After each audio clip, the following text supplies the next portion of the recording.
Hello, and welcome to Let's Look Back. My name is Noah. And I'm Tennyson. We're two best friends who like to make each other laugh and talk about weird stuff we remember from the past. So we thought we'd share that with the world. It's like any conversation you've had with your friends that starts with, hey, remember this? Also, the audio-only versions may be slightly different, and in some instances, might make a little less sense. If that's the case, then head over to our YouTube at Let's Look Back Podcast to see what we're talking about. So, let's look back. Welcome to Chadcast, everybody. The show. Welcome to Sportscat. Actually, welcome to Barstool. We'll be welcome to the talking about. This is Barstool's new show, Chadcast. What do they talk about on Barstool? They just talk about.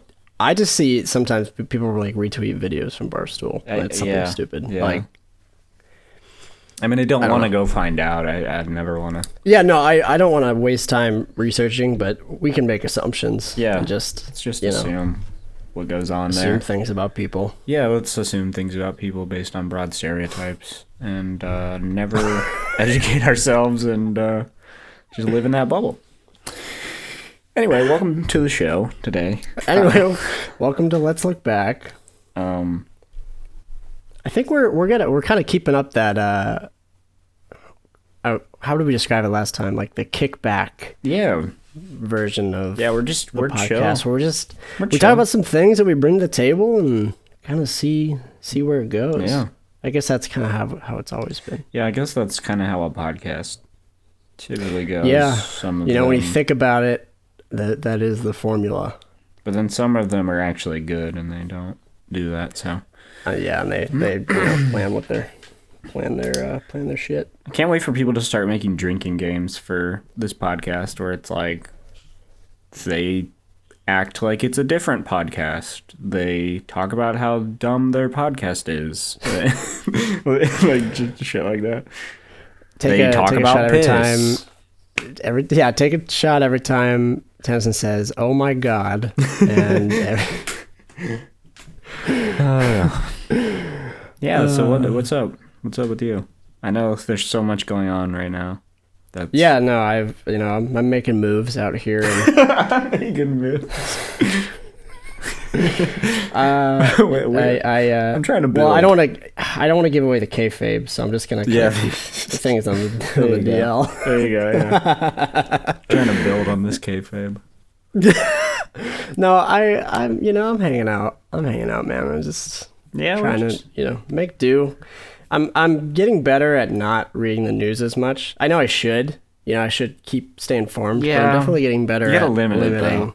Yeah, because check in. I think there was a solid 6 months where I was just every day, all right. I'm gonna check numbers. I'm gonna check state numbers. I'm gonna check. How the numbers doing? Check the numbers. What? Check these numbers. I mean, we're dipping, but we're also coming back. We went up by 3 points. Buy, sell. Buy, sell, trade. Sell coronavirus. Sell it. Oh, boy. Yeah. So but recently I've just been, I don't know, it's like I've been the least productive I've ever been, but I've also been the most, chill. Just kind of vibing out. Yeah, I'm lucky to be able to do that. You're but just playing that Ghost of Tsushima. Oh yeah, I've been playing the shit out of Ghost of Tsushima. Fucking chill. Yeah, Yeah, what have you been doing? I've been fucking playing Ghost of Tsushima. Yeah. That game's so great. I could talk about it for hours. I just recruited all the people. I haven't been taking my sweet ass for the end of Act 1. Yeah. I haven't done it. I have one thing left before I can get to Act 2. I have a couple do the last things, but I just love roaming around everywhere, just doing random shit, fighting people. I'm upgraded so much. I actually had to. Yeah, did you do all the side stuff first? So now you're just I'm beefy. I'm decked out. Yeah, I actually had to up the difficulty. I upped it to hard because I was I thought it might be a more difficult game, and then I was oh. And now I've got all this crazy shit, so I'm okay, well now let's make it a little harder.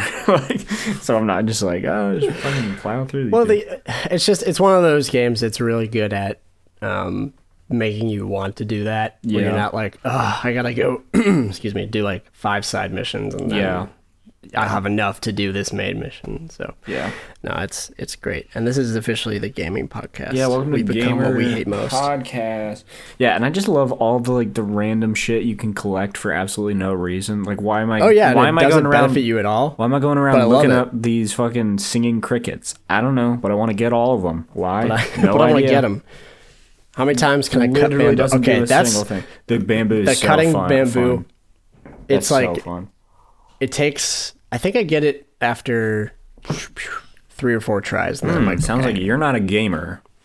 No, I can't say I'm a gamer. I don't qualify myself. I love those. Gamer. Yeah, I was a fiend, and I started like right up the top.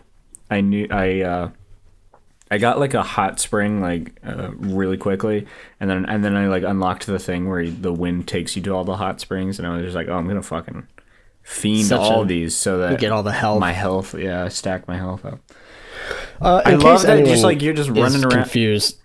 Ghost of Tsushima is a video game. It is a video game. Yeah, I like when like a bird comes by and you just fucking like, oh, I'm just gonna follow you now. Like little yellow birds, and you're like, oh, look, a friend.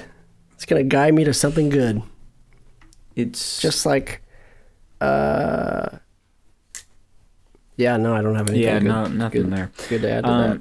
Yeah, but it's just a fun game. I'm really satisfied with it. It's definitely got some problems. Definitely got some issues. The camera can be a problem. One of my main issues. But you can tell it's like a lot of love went into it. I think like it's like I think Breath of the Wild and Red Dead 2 are definitely better games like overall, but it's almost up there in those realms of like open world type interactivity. Yeah, games. I definitely went on to IGDB, the Internet Gaming database, and I gave it like a, I don't know, what is IMDb? I gave it like a 0.1 out of 10. I mean, everything was perfect except for like one thing. So except I didn't like the story. So yeah, I just said 0 out of 10. The game was amazing, but the story made me mad. Yeah, I was mad. Played the whole thing front to back. Really engrossing. Loved it every second, except the story made me upset. So I said 0. So I'm giving it 1 star. But yeah, the I don't know what I'm saying. I think it's just like a more simplified like I told you, it's like a more simplified version of Red Dead type stuff. Like there's not as much like specific detail to it, but you don't need it, you know.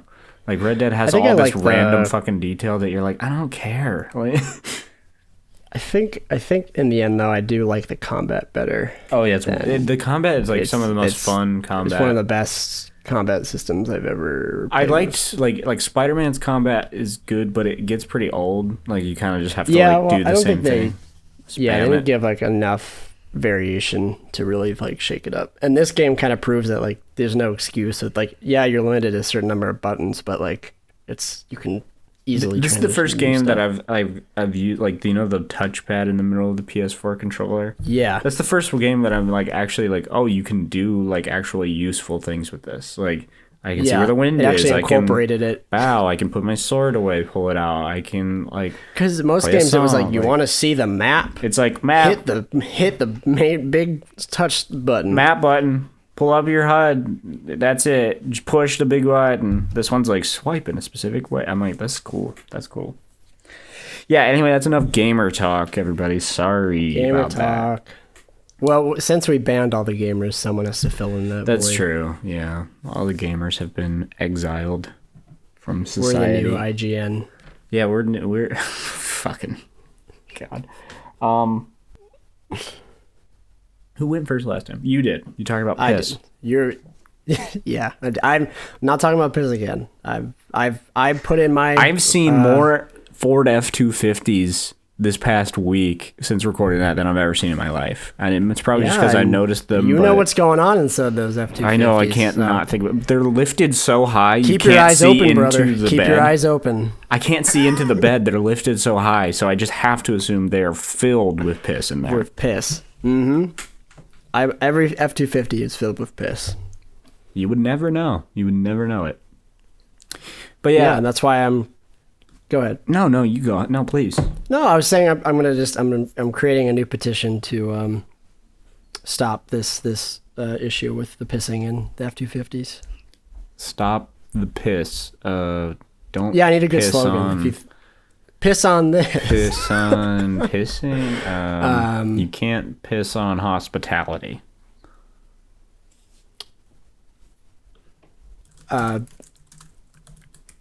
So what's the first topic you're going to bring in today? Well, isn't Ford's like you can't built Ford tough? Yeah. Troll 2, and you can't piss on hospitality.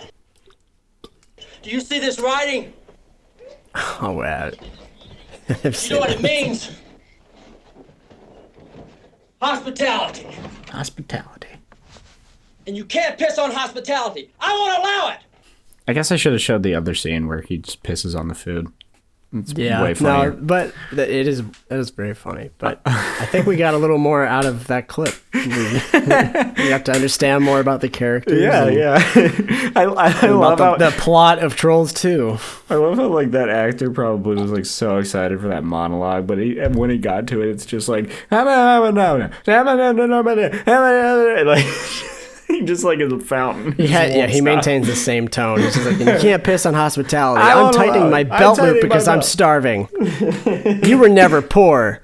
I was poor. I had never had food. You didn't have that. I've given you that. You don't understand. It's like, oh, Jesus.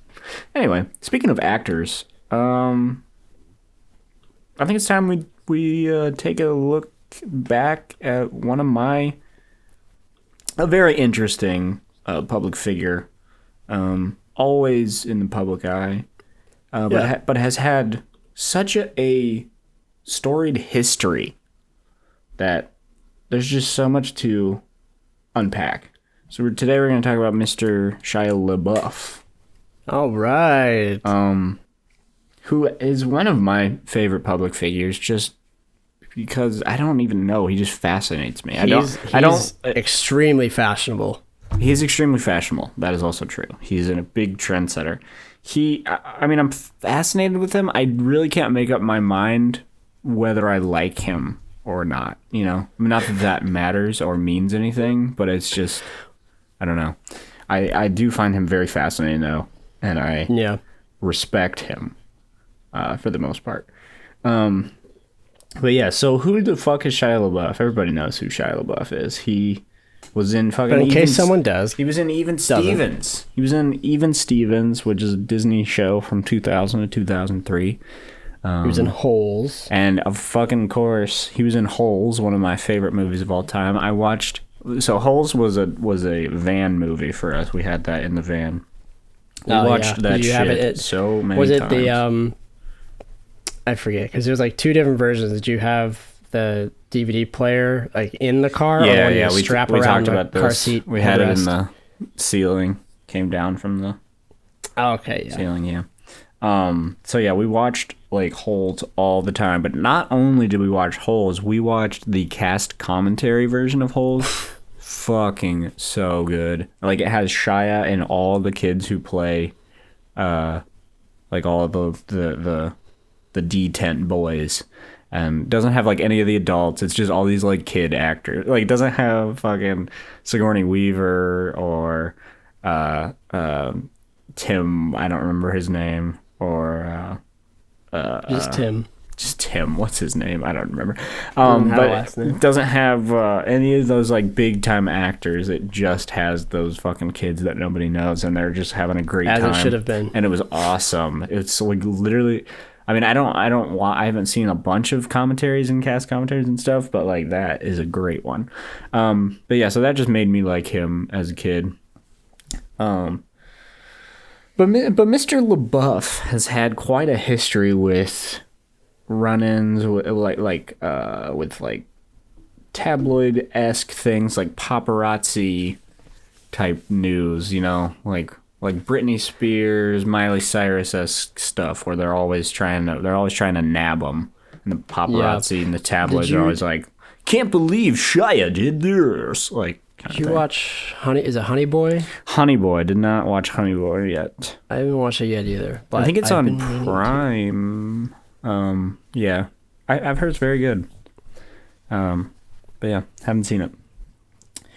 So I guess it all starts and this website is, I looked at several different websites that outline the same thing. None of them were up to now. So there's in recent years, he's kind of missing, in these timelines, but this one, it's from some outline website. I don't know, but it follows, it follows the same path as all the other ones, but it gets into more detail. So I kind of liked it.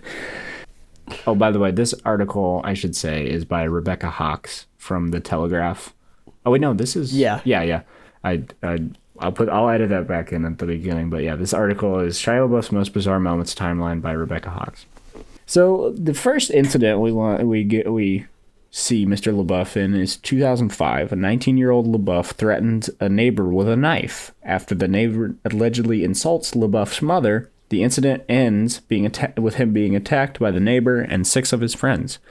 So we're starting off strong. Starting off strong here. Gets dark.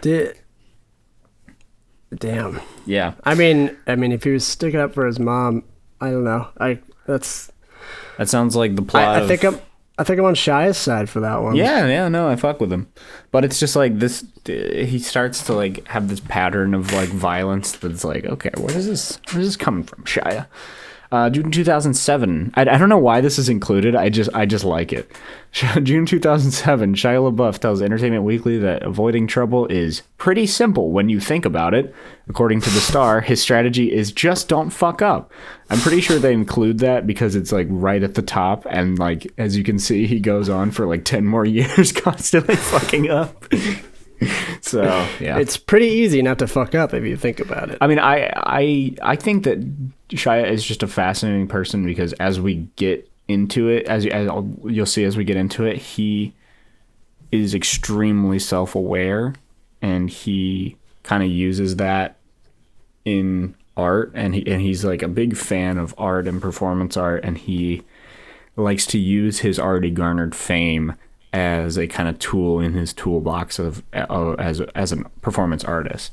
So I think it's pretty interesting. July to and I also don't fuck like I'm just against like paparazzi like culture in general, like annoying and like demonizing the like celebrities just for living their lives, and like it's hard. I'm not saying I'm not taking pity on like celebs because like they're very privileged and whatever the fuck, but I'm not saying that they deserve to be like literally harassed by the entire world. Yeah. No, I agree. But yeah, July 2008, he's in a traffic accident, whatever. It's not his fault, but he was drunk, so pretty sure they arrest him there. So that's his first like arrest right there. This one's great. I'd never heard this one before. May 2010, LaBeouf tells reporters at the Cannes Film Festival that he thought Indiana Jones and the Kingdom of the Crystal Skull. First of all, that's a great movie. We just watched all of them again, and I still love that one. I don't give a shit what anyone says. It's fucking awesome. I'm not going to argue with you on that because I haven't seen it since, I think. If you cast judgment on that film just because it's about aliens, you're missing the entire point. Fuck off. I'm not saying you. I'm just saying anyone. Yeah, no, I get you. So go ahead, though. In which LaBeouf plays Indy's son, Mutt Williams. So he says it dropped the ball and let fans down. And speaking to the LA Times, the actor also revealed that the film star Harrison Ford allegedly felt the same way.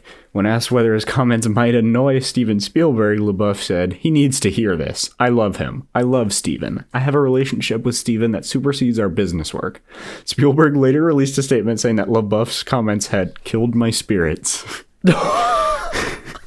Really sad. Really fucking sad. Can't wait to see him in the next one. Just bullying that old man. I know. Can't wait to see him in the new one. LaBeouf was arrested after a fight at a bar. Sherman Oaks in LA. Getting punched in the face. Yeah, who cares? LaBeouf tells that he... this one's interesting. LaBeouf tells Details magazine that he hooked up with his married co-star Megan Fox while the pair were filming Michael Bay's Transformers. Everyone knows it's classic. We all love that fucking awful movie. Yeah, yeah. That movie sucks. The ill-timed revelations are said to cause serious damage to the marriage of Fox and her husband, Brian Austin Green. LaBeouf later reveals that whilst filming Transformers Revenge of the Fallen, sequel in 2009, he enjoyed an on-set romance with another co-star, Isabella Lucas, who also happened to be in a relationship at the time. Ever the gentleman, LaBeouf tells reporters that his time with Lucas was sort of disastrous. I don't know how it happened. I just kind of fell into everything. Fucking Shia, just like on these awful Michael Bay sets with these like beautiful women that are being harassed by Michael Bay, and he's just like, hey, like be with me instead of your partner / husband. Like, how does this work? I don't know. I'm sure those sets were a nightmare. Yeah, I've heard plenty of things. This one's interesting. I have never even heard of this movie. So he films in May to June 2012. He filmed a psychological drama called Charlie Countryman. And in one scene, he has to, like, the character takes drugs. And he actually took LSD while filming, and he got, like, really crazy. And he smashed the place up and got naked and kept seeing this owl, supposedly. And they were like, if anything will make you not do drugs, it's watching that. Someone who was involved with the fucking movie. Well, yeah, because he also he's really method. Yeah, you'll see that. We'll start to get into that. That's like the first time that appears. But yeah, he gets really method. Does it mention Fury at all? Mm-hmm. Okay, we'll get into it then. I have opinions about that. Also, this thing is linked in the description. I didn't write this. I just found this, and it's really good. Analysis of this. LaBeouf releases his self-directed, supposedly self-penned short... This is really interesting. I've never heard any of this. Supposedly self-penned short film, howardcantor.com, online. BuzzFeed breaks the news. That's a sentence I have never thought I would read. BuzzFeed breaks the news that LaBeouf's film contains uncredited words and artwork from a 2007 comic book by the artist and writer Daniel Clowes.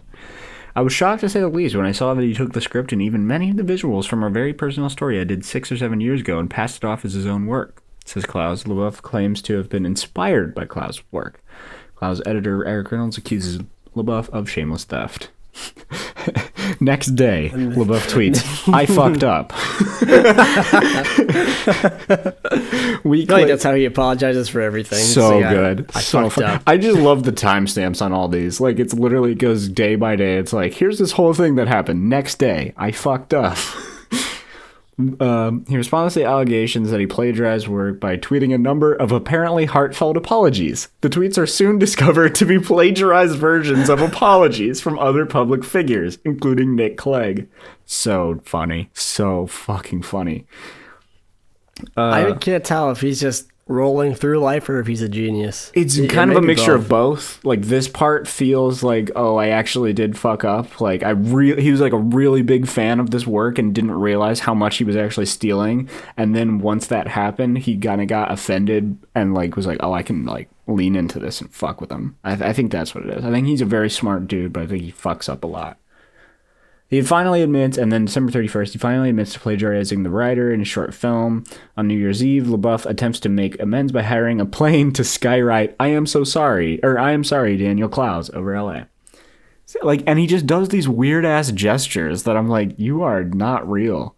Lena Dunham tweets her response to LaBeouf's skywriting, which she's a whole nother fucking story, but we're not gonna get into her. I've always felt utterly and unchangeably that only sociopaths hire skywriters. Okay, you want to talk, but LaBeouf responds by plagiarizing some of Lena Dunham's own tweets. I don't mind creating debate with thoroughly considered artistic expressions, but I don't want to offend with a tweet. Sorry, world. And then Lena Dunham tweets, vaguely recognized Shia Labeouf's latest Twitter apology and realized it was mine. Touche, Louis Stevens. LaBeouf, and then in January, LaBeouf, this is 2014, that was 2013. LaBeouf posts a photo online, which he appears to mock graphic novelist Daniel Clowes, referring to him as Daniel Boring. So he's just fucking tumbling down on this shit. And he does some garbage with that, and then he receives a cease and desist letter, and then he tweets it out. Very edgy. And then on January 10th, he announces, in light of the recent attacks against my artistic integrity, I am retiring from all public life. 3 days later, we get the very infamous tweet, I am not famous anymore. He tweets this 22 times. I wonder why specifically 22. 3 days later, we get the... Oh, no, it's different. Labeouf is filmed headbutting a man during a bar brawl at South London's Hobgoblin pub. He fights on a lot of bars, and it comes to haunt him a lot. And then next month, we have at a press conference for the Lars von Trier film Nymphomaniac, in which I didn't know he was in that, by the way, in which he stars. Labeouf responds to a question about the numerous sex scenes in the film by quoting the footballer Eric Cantona. When seagulls follow the trawler, it's because they think sardines will be thrown into the sea. He then adds, thank you very much, before walking out of the conference. Don't know what the fuck, like, I can't tell if he's just, like, doing weird shit just to be weird and, like, throw people off, or like, if he really thinks there's, like, meaning behind these things. Like, there is meaning, but it's also, like, I can't tell. Yeah, like, how... Feels like he's reaching. Yeah, just, like, how... I don't know how to say it, but, like, how I guess, I don't want to say deep, but how introspective is what you're putting out. Like, how much is performative and how much is feels like I said genuinely feels this way. This feels like a reaction. This whole thing feels like a reaction to that thing. Like, he made that film and it was like clearly plagiarized, and he was like, oh shit, I fucked up. And then right after that, he started spiraling into this whole reactionary art, I guess, performance art piece that you could call. I think later art pieces are actually like interesting and good. This one feels very like he just spun a thing and now he's like, oh, I can like make this really cool. February 10th, 2014, Labeouf attends the premiere of Nymphomaniac at the Berlin Film Festival. He wears the infamous paper bag on his head, complete with eye holes and the words, I am not famous anymore, on the front of the bag. Mm-hmm. I remember when that happened, and I was like, bro, what is going on? Like, I was like... It felt... I thought it was a joke. Like, because, like, people would tweet this picture, and it was like, Shia Labeouf is under there wearing that. I was like, that cannot be real. That cannot be real. He can't really be doing that. But he was. He really was. Well, it's very similar to, like, how Kanye does things, where it's just... Yeah. You know, like, it feels... But Kanye's is always to, like, promote something. Like, it's, like, almost literally always to promote a thing that he's making. Shia's is just kind of, like, it's weird. Like, his are kind of weird. Like, he's not trying to promote Nymphomaniac. Like, this has nothing to do with that. He's just kind of spiraling into his own shit. Next day, through February 16th, 2014, Labeouf debuts a new performance art piece called I Am So Sorry, I'm Sorry, at LA's Cohen Gallery. You see what I mean? Like, he's just doubling down, tripling down. According to the Hollywood Reporter, visitors to the gallery are asked to choose either a whip. I had never heard of this either. Choose either a whip, a bowl of Hershey's Kisses, a pair of pliers, a bottle of Brut Cologne, a bottle of Jack Daniels, or a bowl of folded up notes, each bearing Twitter comments about Labeouf.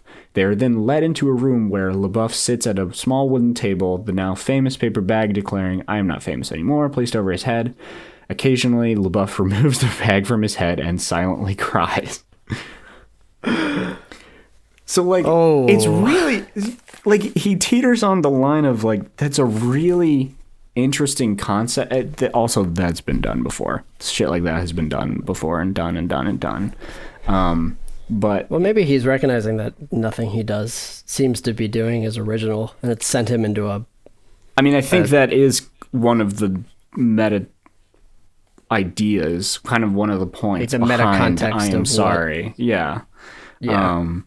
It's like, this has all been done before. Anything I do is wrong. Do whatever you want to me. I'm sorry. But he walks this line of, like... He was gaslighting the public.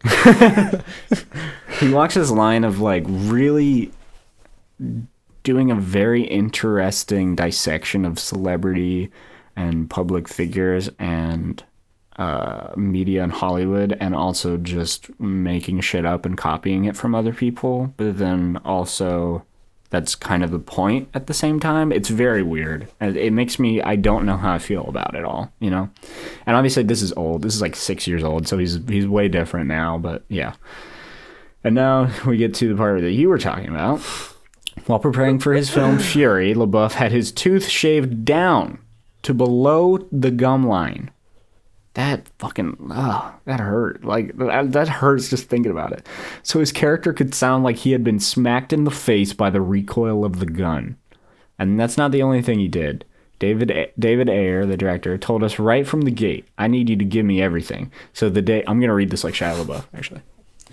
So the day after I got the job, I joined the U.S. National Guard. I was baptized, accepted Christ in my heart, tattooed surrender, and became a chaplain's assistant to Captain Yates for the 41st Infantry.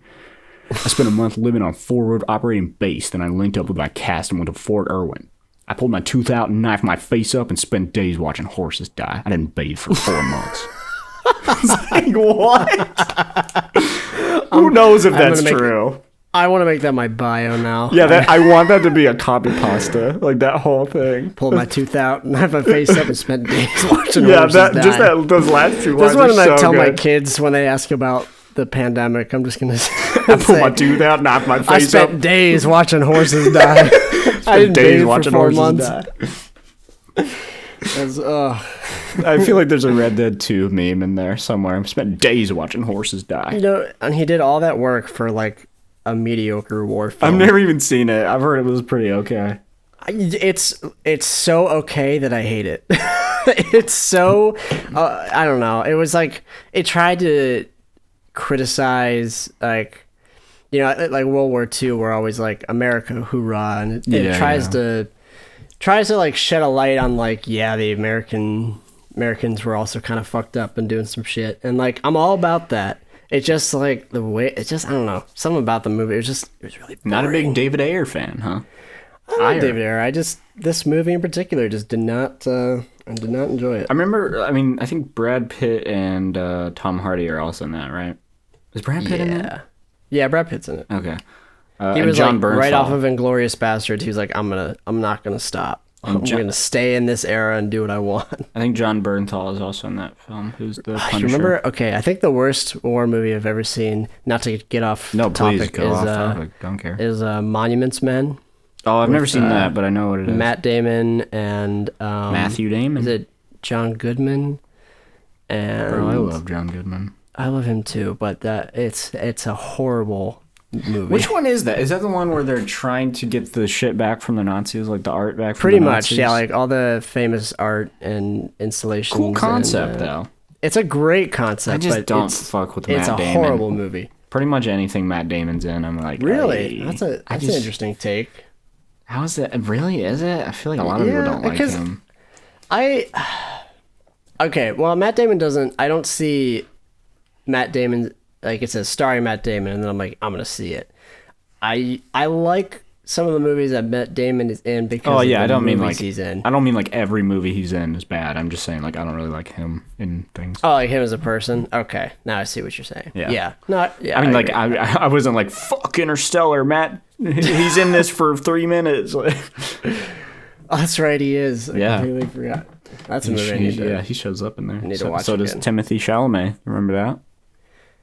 Does he? Yeah, he's the grown-up version of he's the older version of the kid, one of the kids. Oh. Had no idea. Did he give people chlamydia in that movie or in another? Wait, what movie does he give people chlamydia? No, that's just a real life thing. Oh, what? Timothy Chalamet has chlamydia? He gave like a bunch of people chlamydia at NYU. He like went to visit for a while. And, like, you could look it up, but he. Wait, when? When did he do that? I think it was last year. Oh no! He gave like a shit ton of people chlamydia because he slept with so many people. Oh my god, Tim! I know he like he lived in a. Oh, I thought you were trying to spell chlamydia when you were spelling Chalamet. I was like, oh. No. Yeah, this is a rumor. You might be spreading a rumor here. There's some first-hand accounts, but maybe I am... Since skyrocketing to fame, but there's a rumor that Timothy Chalamet is pregnant. Yeah. In the fall of 2015, enrolled in pursuit, he allegedly left in the spring of Sorry to spread at the end. Ongoing rumor. Okay, let's just skip. Well, you can call me... Fans tried to cancel Timothy Chalamet. Oh my God. You can call me a fake news journalist. I'm misinformed. Timothy Chalamet is over, party. Oh, well. I didn't attend. Because I guess it's a rumor. I could have sworn I saw somewhere. But yeah, that could be just my own bias of wanting it to be true. Thing. Not that I want people to give me the long and short. I don't want to be wrong. Still, regardless of its accuracy, Chalamet stands make it clear they're not STI shaming. Okay, so nobody knows if it's true or not. Okay, so it's whatever. Well, who knows? Either way, all I know is I pulled my tooth out, knifed my face up, and spent days watching horses die. I didn't bathe for 4 months. What were we even talking about? Oh, we're talking about... I don't care. Matt Damon. Fuck him. So, this is another weird one. Labeouf is banned from LA restaurant Local Peasant in Sherman Oaks for urinating on a wall. Just for no reason. The restaurant's manager became suspicious after the actor spent so much time outside the back and followed him outside to catch him in the act. I love these just like little random ones they put in. It's like, okay, pee on a wall. Well, I'm looking at the next one and it's enthralling. This one's I had not heard. It's so fascinating because how have I not heard of most of these? Like these are all like headlines.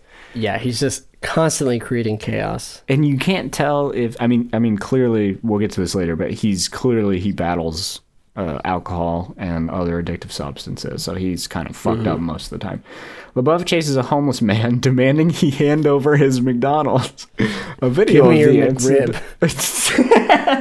He's like, I can't find any fucking McRibs. I see you have. There's no McRibs anywhere. Give me your fucking McRib. A video of the incident is later released. Witness tells Page 6 he really wanted whatever was in that bag. He had so much focus. If there were French fries in the bag, maybe he really wanted to eat them. Labeouf is arrested for causing disturbance during a Studio 54 theater. This is also in June 2014. Performance of Cabaret. The former Transformers star, I hate when they say that, annoying other theater goers by slapping random people on the behind and on the back of the head.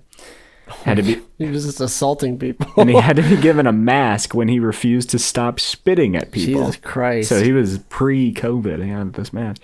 But it's not all bad news for Labeouf. Liza Minnelli's agent, Scott Gorenstein, later sent him a DVD of Cabaret, telling the Hollywood Reporter, I figured you may want to find out how it ends. But yeah, this has happened on many occasions where he goes to and he tells these stories on late night shows. He goes to these shows, gets belligerently drunk, and then just fucks it up for everybody else. He yells at the people on stage. He goes up and he tries to touch Alan Cumming one time, just for no reason. He's just being a dick. June 2014, TMZ releases a video of Labeouf apparently trying to start a fight outside an LA strip club. The actor is seen jumping up and down while seemingly attempting to goad one of the club's patrons into throwing a punch. That's another thing. He always tries to start fights. Yeah, he's trying to, yep. Rumors about him checking into rehab appear online, and his agent is like, he is not in rehab, but he is trying to battle his alcohol addiction. This one's cool. Labeouf takes up running, posting pictures of his daily routes on his Twitter account via his Nike Plus running app. The routes all form individual letters spelling out the word meta marathon. Labeouf tweets a definition of the word run. It's just a bunch of definition of that. A bearded Labeouf dons purple spandex leggings and a green vest to run 144 laps around the museum in Amsterdam. The actor remained silent throughout his marathon, but Hendrik Volkerts, public program curator at the museum, said the run, undertaken by Labeouf and 2 other performance artists, was a performance art piece staged to mirror a 12-hour art conference taking place inside the building.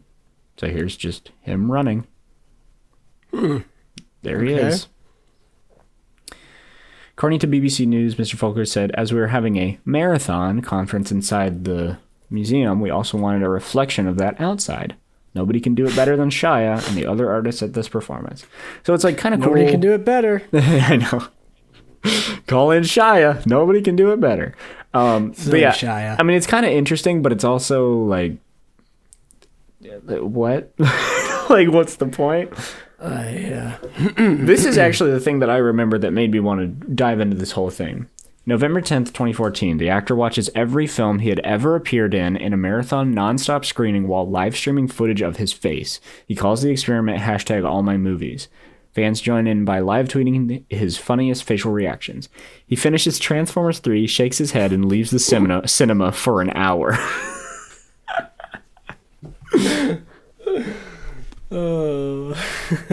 Which one is that one? Is that Darker Than I don't know. I didn't even know he was in that one. I think he was only in 3 of them. And then Marky Mark takes over. Yeah, fucking Jesus. This picture of him.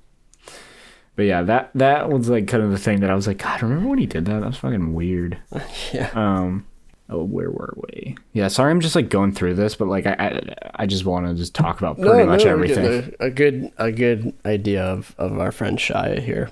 There's apparently an incident where during the thing we talked about, the I Am Sorry performance, where he just sits in a room and people can walk up and come in and just do whatever they want to him for 5 minutes. Apparently, he alleges that a woman raped him.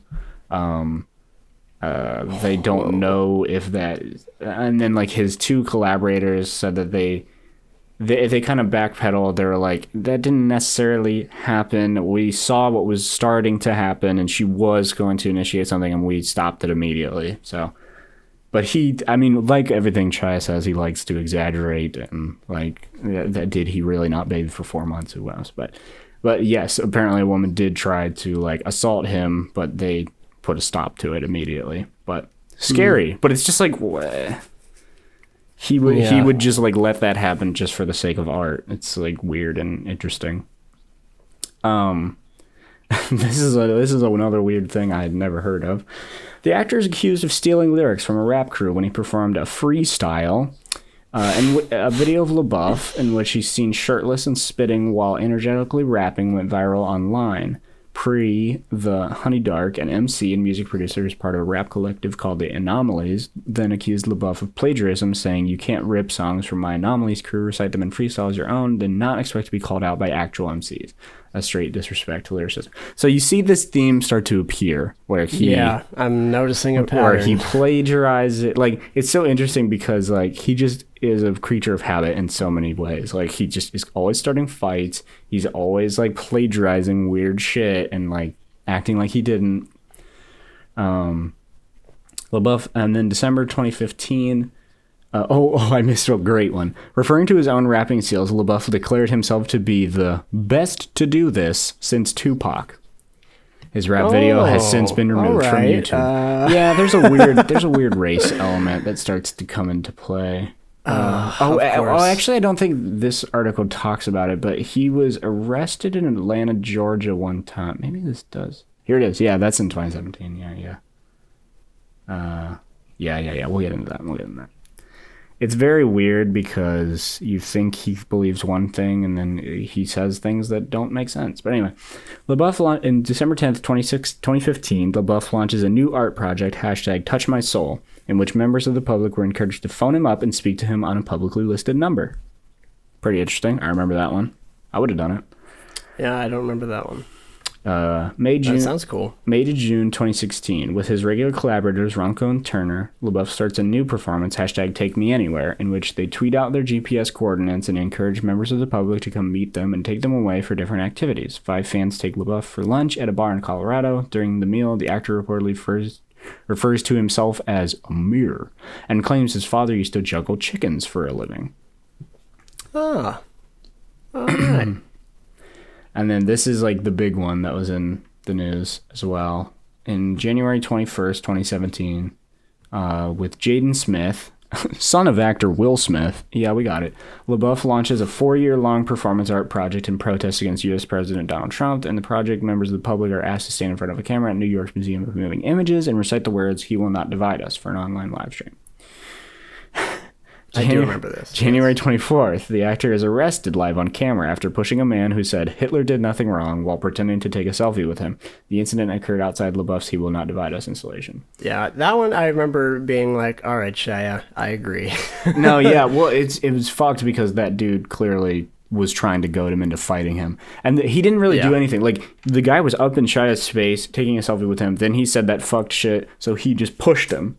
Like, that's all he did was he pushed him away. And then, like, the dude was trying to goad him into fighting him. And he got arrested. I'm pretty sure he just got arrested for, like, pushing him, which is kind of fucked. But when you are a public figure who has a history of fucking fighting people, it doesn't help. And then that guy's lucky it was just a push. Yeah. I wouldn't want to get in a fight with Shia Labeouf. That dude's insane. I feel like he's scrappy. Oh yeah, I feel like he's fucking scrappy as hell. Well, we'll get into his scrappiness later. July 8th, 2017, Labeouf is handcuffed and arrested at 4 a.m. in a Georgia hotel on charges of public drunkenness, disorderly conduct, and obstruction. A reminder, this is after the "He Will Not Divide Us" thing. A video later surfaces in which the actor is seen swearing aggressively at a black police officer before saying the officer was going to hell because he's a black man. The actor also tells the police, I've got more millionaire lawyers than you know what to do with, you stupid bitch. So yeah, he says some pretty fucked things. Yeah, that's a problem. Okay, so you gotta get your shit together. Reading the full statement later, I feel like what he actually was trying to mean in his drunkenness, but he just was being a fucking idiot. Is shame on you for being a black cop when like black people are suffering, kind of type thing. You know what I'm saying? I feel like that's what he got all that from the... No, not that. There's different... There was different articles I read where he's kind of... Oh, okay. He says more stuff. Well, But then there's one thing I just don't know what he meant, where he's like, oh, yeah, you're black... I mean, these are all taken out of context. I didn't watch the whole video. I didn't see everything he says, but... Yeah. He says something about, like, you're a black man and you're arresting me because I'm white. And I was like, okay, Shia, what the fuck are you saying?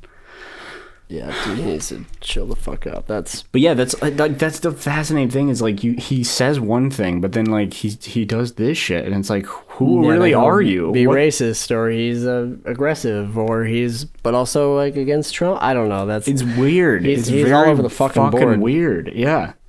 But yeah, maybe that was just like he was taken out of context, but I mean, you don't say those kind of things if you don't think them. I don't really care what the context is.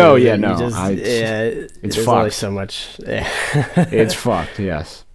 July 13th, 2017, Labeouf apologized for his recent behavior in a statement released via Twitter, explaining that he's been struggling with addiction and is deeply ashamed of his actions. His arrest jeopardized the film he was shooting at the time, Peanut Butter Falcon, which only came out last year now, about a boy with Down syndrome who befriends an indigent fisherman. Labeouf, in an interview with The Guardian, the guy with Down syndrome reveals he sat down with Labeouf to talk it over, and the pair cried. I was mad, Gotzigan said, angry, frustrated.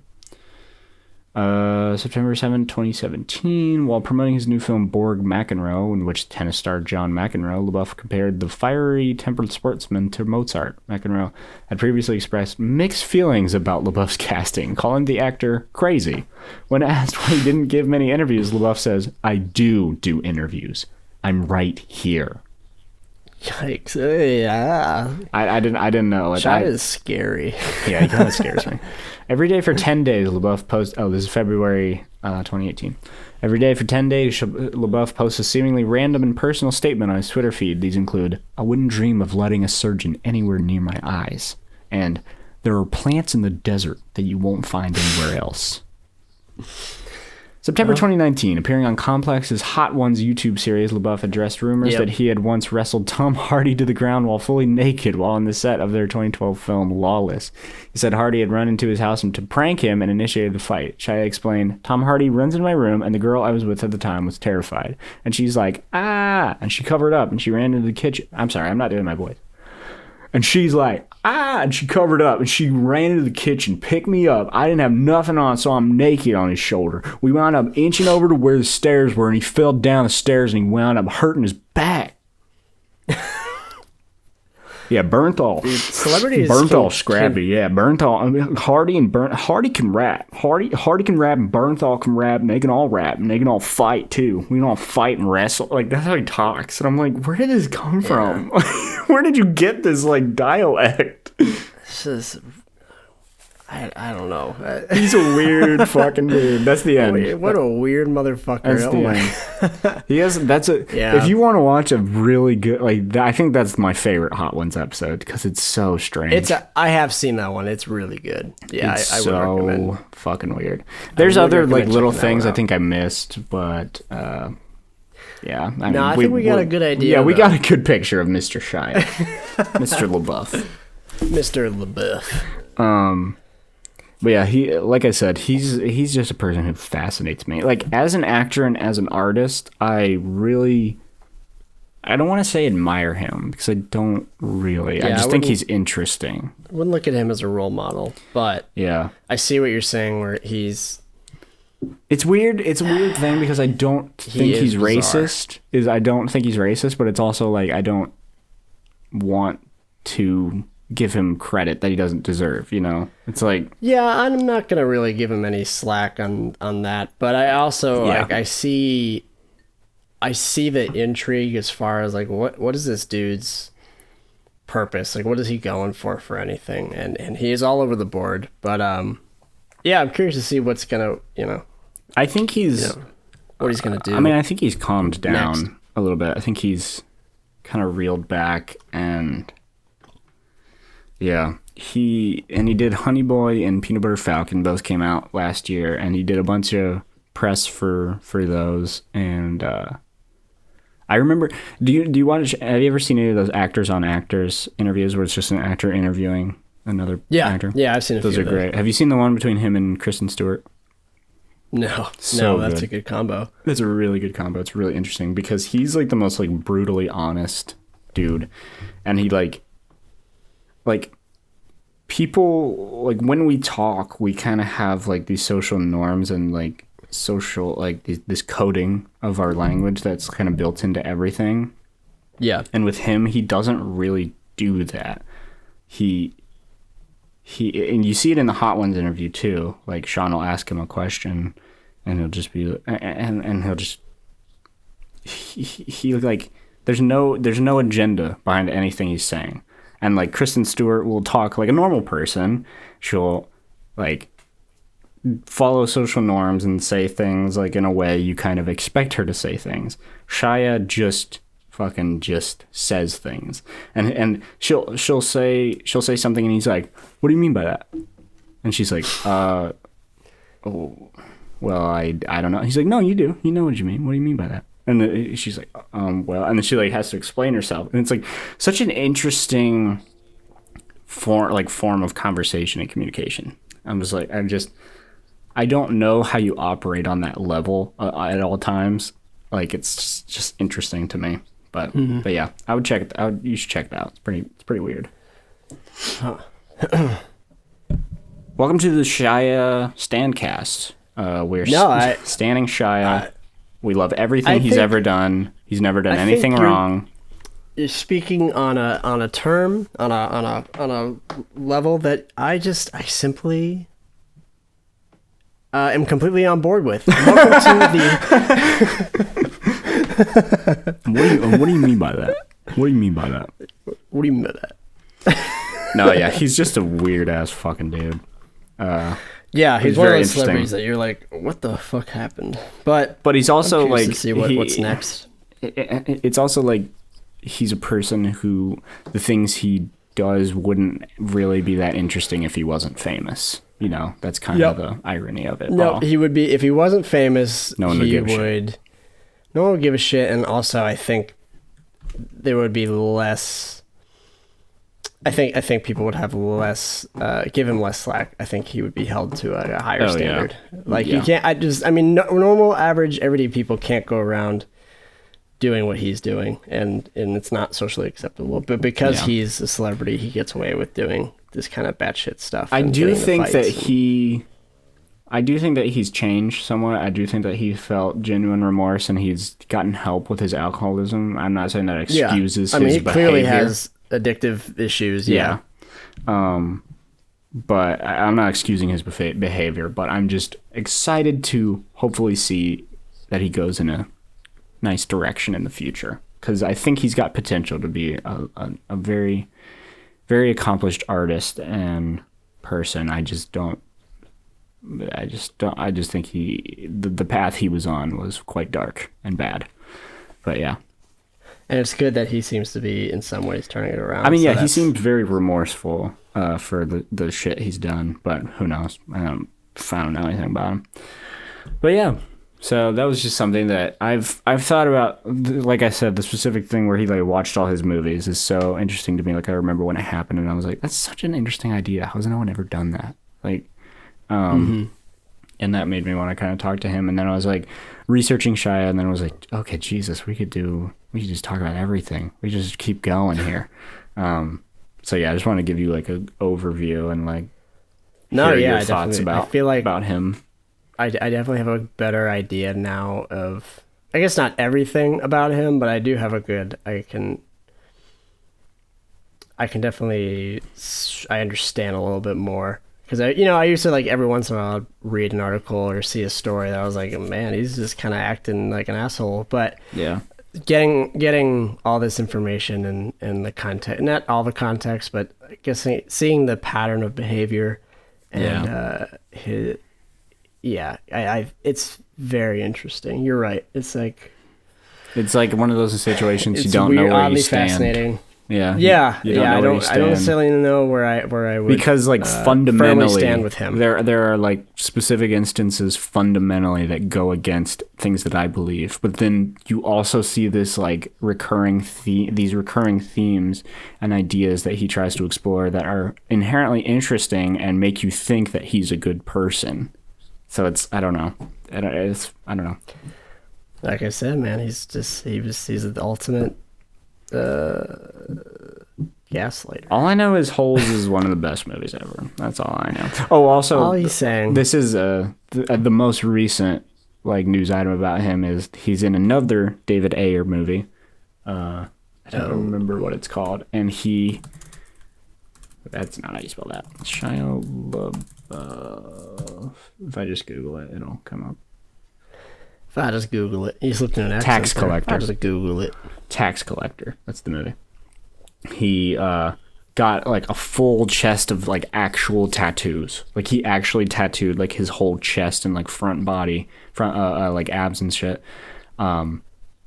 for this role in this movie. Like he didn't like get fake shit. Like it's actual, real, weird tattoos. And David Ayer's like, I love this dude. He's like the best actor I've ever worked with. And I'm like, okay, you guys can just keep working together then. Okay, you guys can go be friends. Yeah, you guys can go have fun. Yeah, I don't know. But yeah, like headlines of the articles are like, Shia LaBeouf got a real chest full of tattoos. What now, Jared Leto? Because remember he like got those shitty like fake tattoos for Suicide Squad, and it's like owned him. It's like I mean I hate Jared Leto, but I mean I wouldn't compare like Shia as like a standout fucking guy. But yeah, that's my talk about Shia. That was the Shianalysis. Shianalysis. That's the name of the episode. Why do you always come, like, it's like you're sitting there, like, concocting, and you're just waiting for the right moment to unleash it. See, but you're giving me more credit than what I deserve. I'm honestly... Just like Shia. Yes. I just, I don't know, man. It just, my brain, it just kind of... It just works. That's how it goes. It works at, like, 70% at all times. Oh! I have one final video to quick little video to cap off the Shia stuff. How long have we been talking about Shia LaBeouf? So long, dude. I'm sorry. I mean, don't be sorry. I feel like I blinked and I think we're an hour in, maybe. Who knows? Yes. Yeah. I know exactly what this is. I love this video, man. Good. I got earplugs, but I have a good one.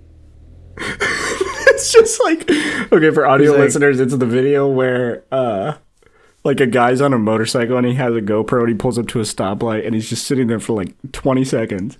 And like he like looks over for a second and you get a brief glimpse of Shia LaBeouf in this giant truck next to him staring at him. And then he notices and then he turns it and he looks at and like Shia LaBeouf's just staring at him and he just like nods and he's like, "Hey man, how's it going?" And he keeps staring at him. That's the thing. He just keeps staring him down for some reason. The biker drives off and he's like just gunning him down with his eyes. It's so weird. It's not like the biker's doing anything. It's just a normal dude wearing a bike and a helmet on a motorbike just sitting there at the stoplight. I don't know what he's looking at, but... Oh, God. Just imagine pulling up to a stoplight and fucking Shia LaBeouf's right next to you staring at you. You're going to have a dream like that tonight where you're just going to be wandering around and then Shia LaBeouf is just going to pop out. Wasn't there a song... And then I'm going to wake up screaming, "I pulled my tooth, I knifed my face, and I saw horses die for days," or whatever it was. I haven't showered in 4 months. I haven't showered in 4 months. Okay, before we transition into your topic, I have to pee. I'll be right back. Go right ahead. I'm going to pee too. Okay. Pee time. Ba-da-da-doo-doo. Pee time. In the end of time, there was a man who knew the way road. But no one seemed to understand. In his heart he knew that must be true. When the legend of the rent was way past due. Where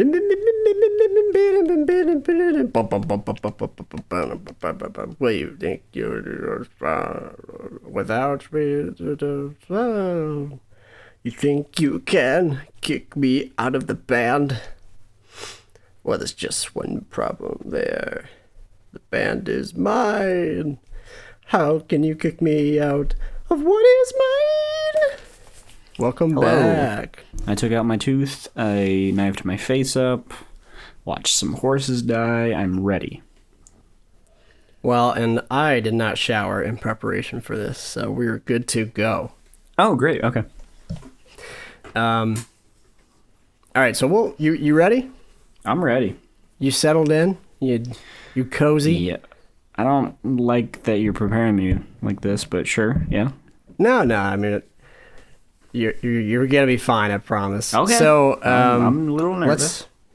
I'm taking you back. Let's take a step back to I believe this was like 2010, 2011 era filmmaking. But do you remember all these movies that came out that had mocap, like motion capture, 3D animation as their like main selling point? Kind of. Like they would be like Polar Express. Oh, yeah. There's a whole bunch. But like every studio was trying to make it was trying to like be like the trendy thing and the next step in animated films. Yeah. It didn't pan out very well. Polar Express, like the animation in that is so kind of weird. It's like Uncanny Valley. And I wanted to highlight the death of this era.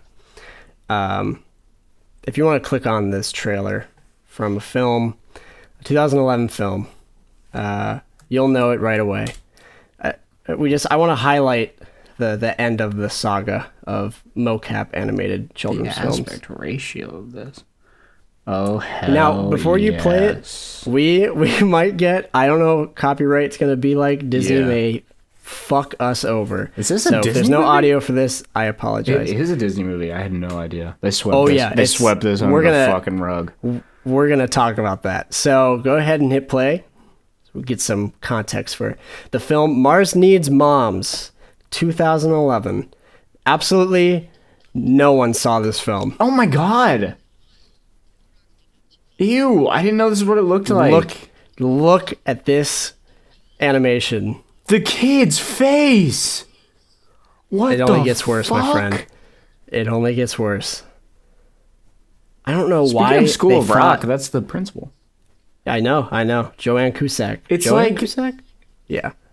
It's like they They like tried to like have style to it. Like they tried to like give him weird features for style. But they were like let's make it literal. Yeah, like everything is realistic except for like that. The one thing you want to be realistic, the face. Why? It feels like a lack of artistic design.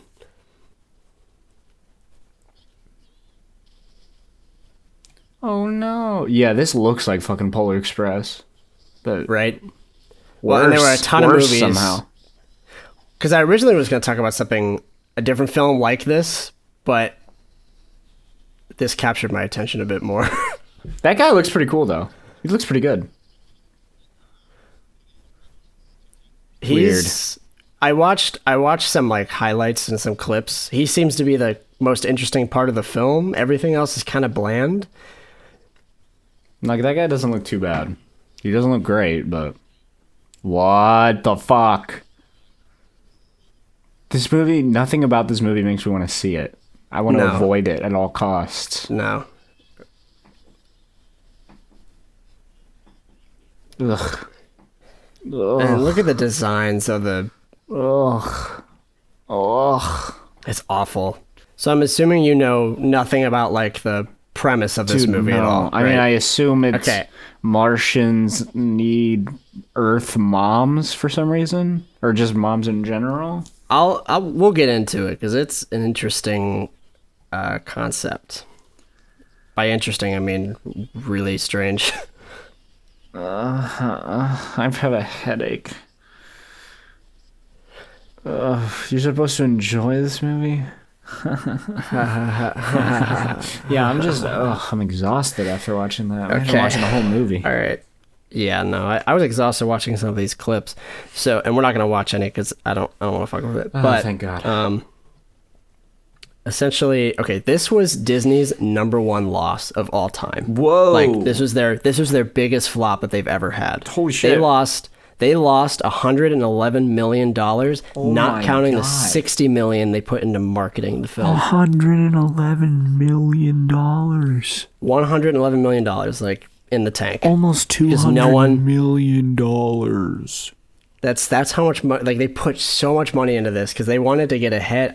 Not get ahead, but they wanted to. That could fucking. I don't even know. Like that could save so many people. Like. And they spend it on this. I wouldn't think too deeply about it because you'll just get sad and depressed. Yeah. I just had to acknowledge that. No, I get it. But here's the thing.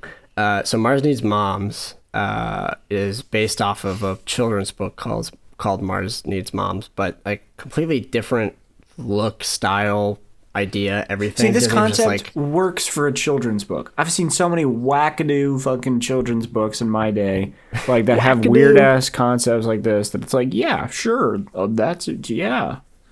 Mm-hmm. But for a Disney film, but as a film, I don't know. It really does not work. And apparently, the plot is I guess on Mars, the aliens. And this film is like strongly anti-feminist for some reason. Whoa. It's like really bizarre. So what year is this? 2011, you said? Yeah. Jesus. And all the women in like the female species of alien, I'm just gonna say women because that's what they're representing. All the women on Mars over time have gotten rid of all the men, and they run society, and all the men live in the garbage part of Mars. And all the women they're so focused on running the world that they don't know how to take care of kids because they don't have any ideal nuclear families to take care of the kids.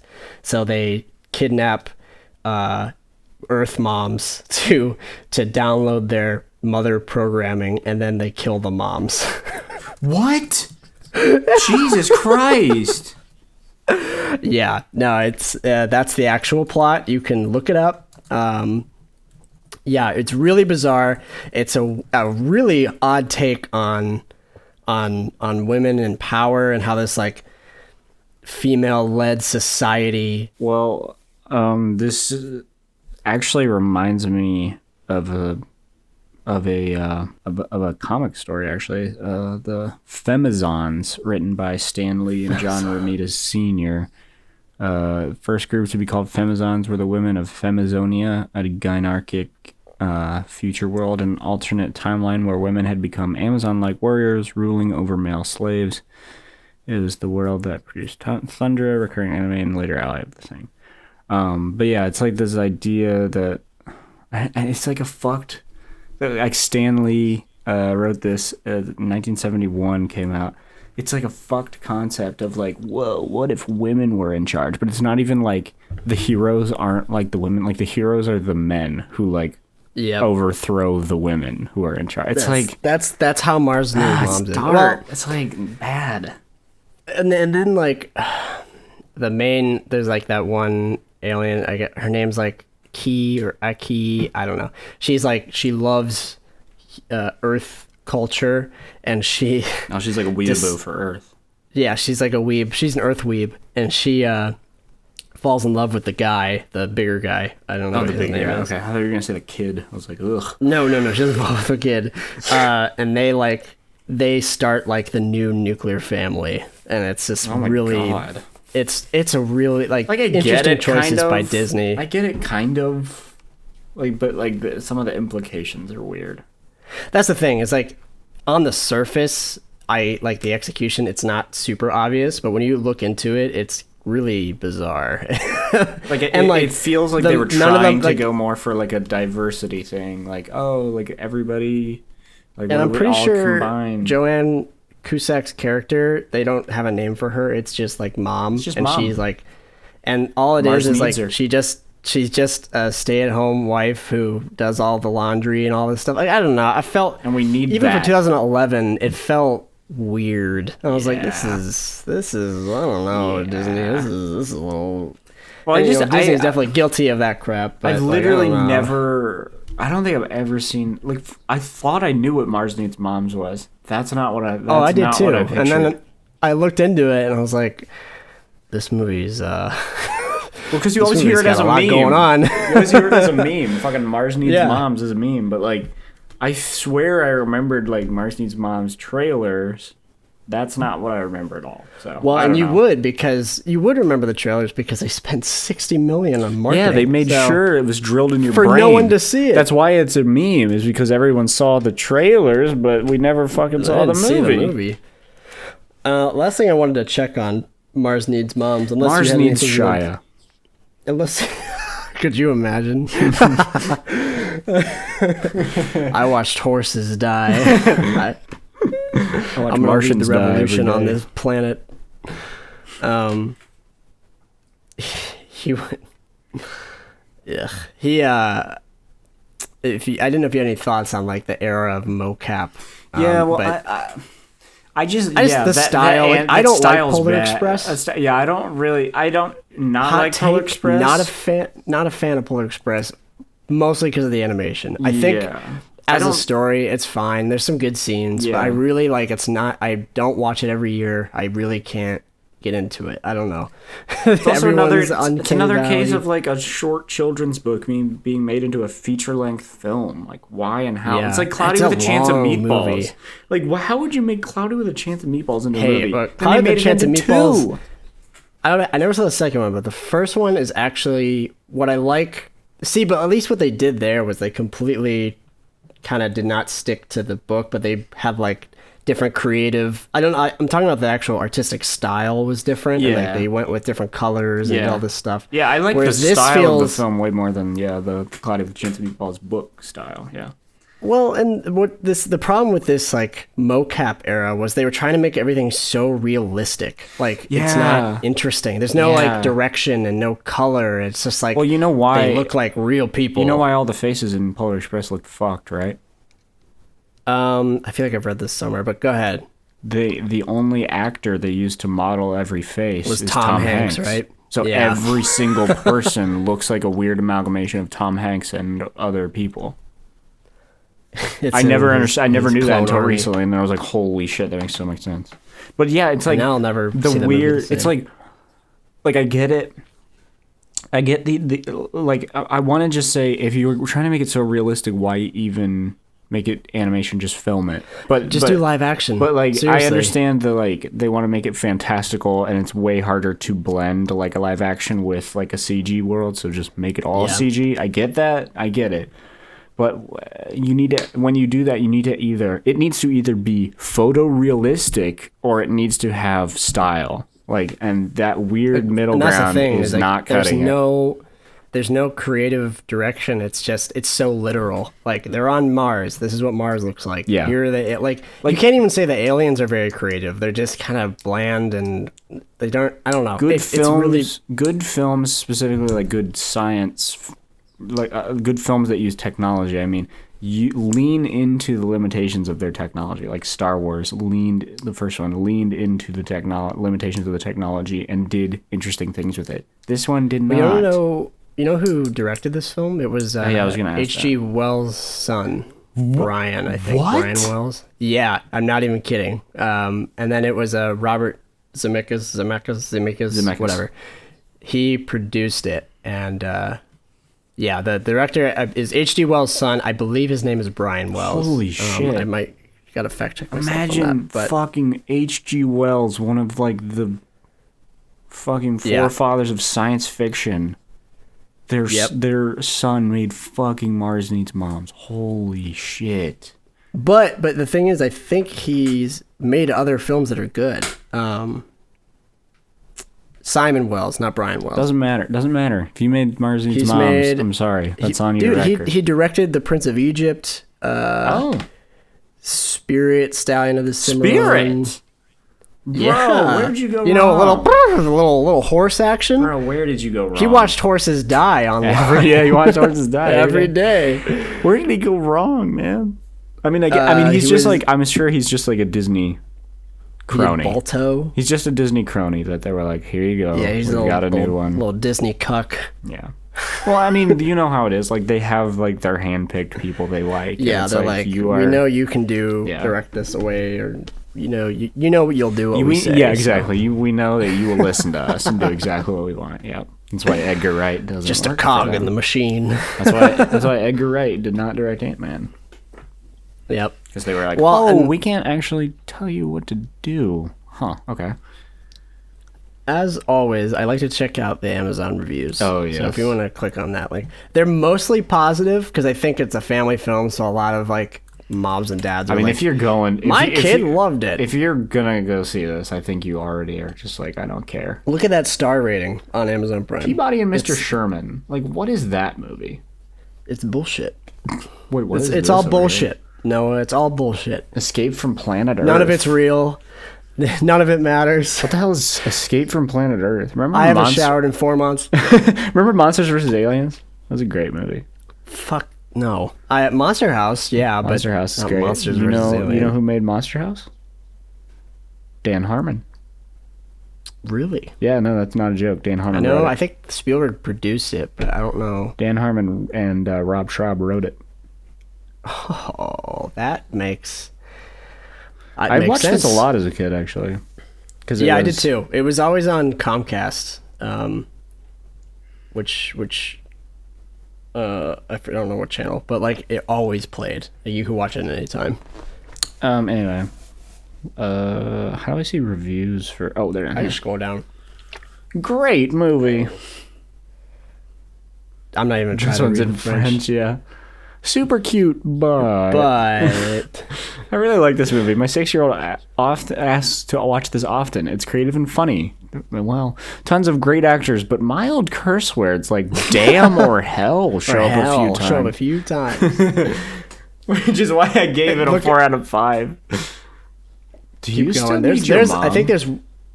Look at the one right below this. Should not exist. 1 star. I love our weekly movie night. Love it. Live for it. Treasure it. The 3 of us on the couch. Pizza, popcorn, warm blanket, movie, family bliss. That sounds great. 15 minutes in. Also, pay attention. This was reviewed 2 days ago.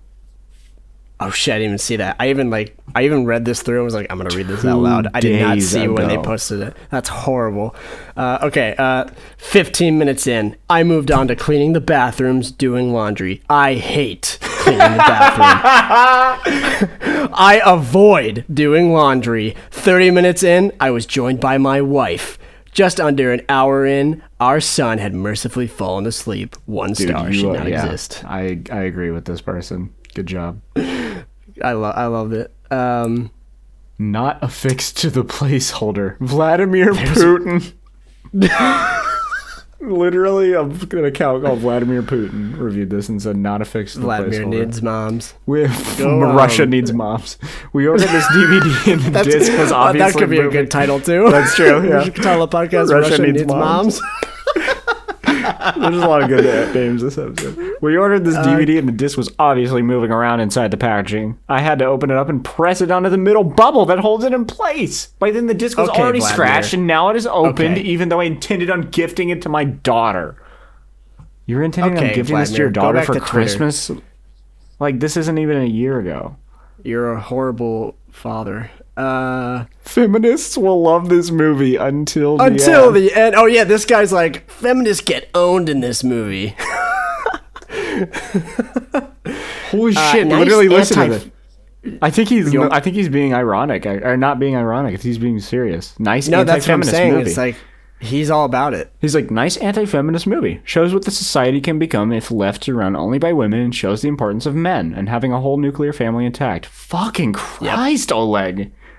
This was... Oleg went off. This was this year. You said this year, Oleg. What the hell is wrong with you? It's 2020, baby. What the fuck are you doing?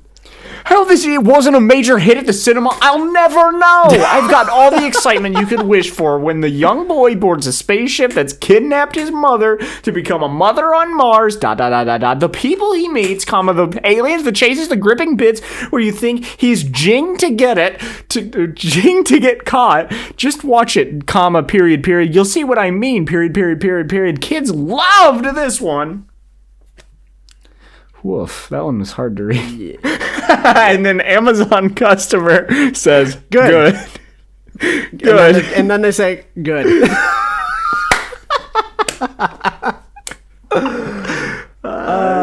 Jesus. Good movie and delivered on time. Yeah, slow jazz. Who knew Mars Needs Moms would have an online resurgence? Yeah, like most of these are like very recently, weirdly. I disagree with the guy who said should not exist. I want to read this one just to sum it up. I love this movie. I don't understand why it wasn't more popular. Oh, wait. It deals with some dark themes, and not everybody wants that kind of thing in a kid's movie.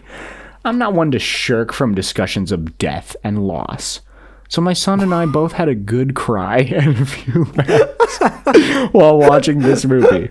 We both love it. I especially loved the scenes during the credits revealing how they made the movie. No wonder the mom looked like Joan Cusack. It really was her! God damn it. Dude, Catherine figured it out. It really was Joan Cusack. Oh, damn. Good job, Catherine. I didn't realize. Well, and that's all I had. I just a little fascinating nugget of time from 2011. And after this, honestly, I'm pretty sure Disney did not do any more projects like this, of course. But I also think that... Wait, is Seth Green in this?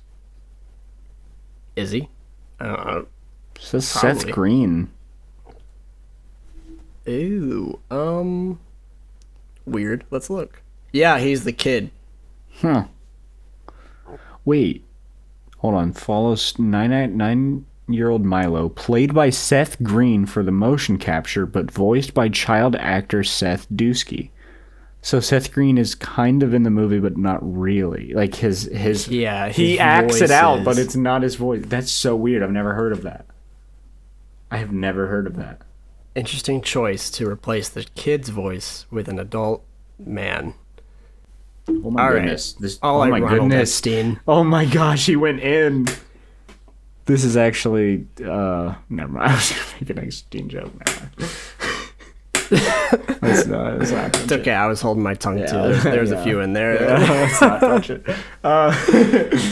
Let's do the link of the week. But to sum that up, fuck that link movie. Of the week. LOTW. Fuck that movie. That movie. Yeah, no, fuck Mars Needs Moms. I think you'll like this one. This Oh, clip. will I? Yeah. But anyway, what were you saying? Oh, no. Final thoughts. Should never have been made. Last note. Same person, I forget his name. Same guy. I do great research. Same guy who approved Mars Needs Moms to be greenlit. Also approved John Carter. Dude, that's all I'm gonna say. I hope they That's don't all work I'm gonna there. say. I hope they don't work there anymore. Fuck. So those are two like giant Disney flops, all based in Mars. Remember Race to Witch Coincidence? Mountain? With The Rock? Yeah, with the the reboot? Rock. Yeah. I Yeah, do, the reboot. oddly. Yeah. The reboot, yeah. I do remember the Rebot. Rebot. Yeah, I think you'll like this clip. Okay. Hit me with it. Master Wyndham. No. I must say you're here sooner than expected. Great Shadow Legends.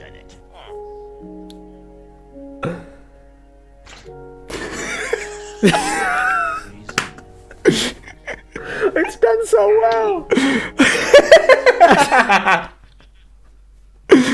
Oh, that's called Star Wars, but the lightsabers are Minecraft swords.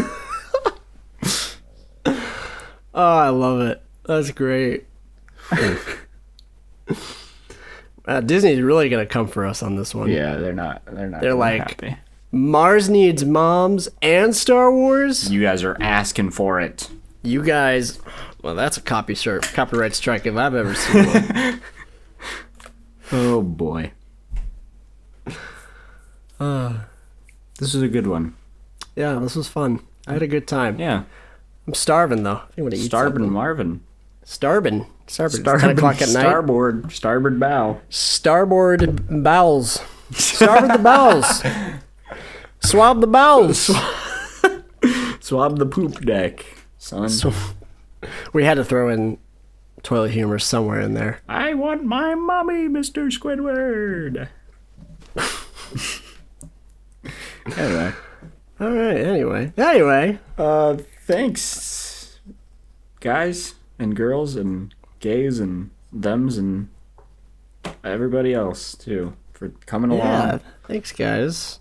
We always end these like it's the last one. I know, because one day We're it always will like- be. One day it will be. One day we just won't want to do another, and we'll say, no, that's fine. It's good enough. You know what? I think we'll just end it here.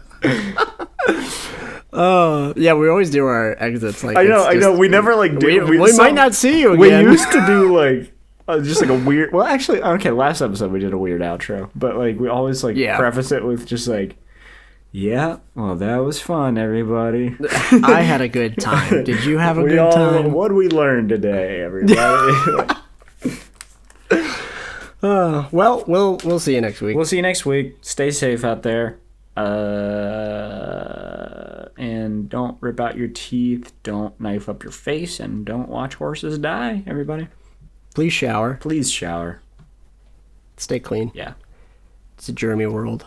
And don't go to Mars. If you can avoid it, do not go to Mars. I know it's hard, but if you can avoid it, please It's tempting. don't go to Mars. I know Elon's sending some of our friends up there, Yeah. but now's not the time. Yeah. Mars is not the place because they need moms, Yeah. and they'll take yours, no doubt. The band. You can cut we that have our- whenever we is have- appropriate. We have like our spots on the rocket to Mars ready, right? Like we're all good. I have. Hold on. Did you get that? I kept. Did you get that email from Elon? Yeah, I was supposed to print out a Well, because he ticket from Mr. Musk. Yeah, because he tweeted out like, just send me money and I'll double. I'll Yeah, get it no, yeah, back. he- I sent. And what he sent back was tickets to. Yeah, that's what I thought. to Yeah. Mars. Yeah. So you. So got you were that. you got that too. Yeah. But Yeah, you. we discussed this. Yeah. So Yeah, but I mean I sent them. I sent them to your email account. Do you have them? why'd you send it to mine? I don't know. It was a whole thing. I didn't want it to be like. It's like when it's like when you get concert tickets and like they're all sitting next to each other. You want to buy them all at once. I get it. So that they're all next to each other. You know what I mean? I just don't want to be on the rocket and not sitting next to you. I don't want to sit to some random dude I don't know. You know? I get it. But which email did you send it to? Was it? I think it was Musky Buddy, or was it? I think it was Pooper Scoot.